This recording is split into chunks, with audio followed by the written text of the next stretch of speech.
ดูกาล2025สวัสดีท่านผู้ชมที่เคารพนำท่านผู้ชมมาติดตามข่าวกีฬา3ทีมรุ่นแซมมีใส่ทั้งหมดการแข่งขันเตะบานลาวลีกหญิงปี2025นัดล่าสุดเมื่อวันที่15กันยายนผ่านมาสาว SEC United ทีมนำบุกชนะสาวแพทยศาสตร์มหาวิทยาลัยวิทยาศาสตร์สุขภาพหรือมวส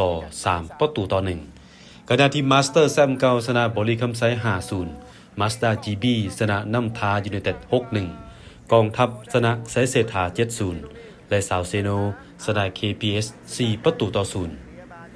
ตารางคะแนนขณะนี้ SEC ยังเป็นทีมนำต่อไป15นัดชนะ12เสมอ2เสีย1มี38คะแนนนำ Mazda GB อันดับที่2 3คะแนนแข่งเท่ากัน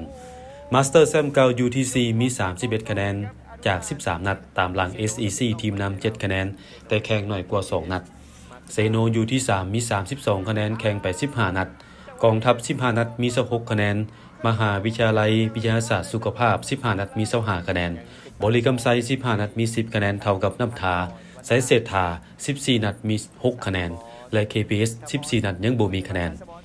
นัดต่อไปจะแข่งขันวันที่18กันยายนนี้เป็นนัดตกข้าง KPS พบมาสเตอร์ที่สนามหญ้าเทียมศูนย์ฝึกบันเตแห่งชาติห้วยหงสนาม1เวลา 16 โมง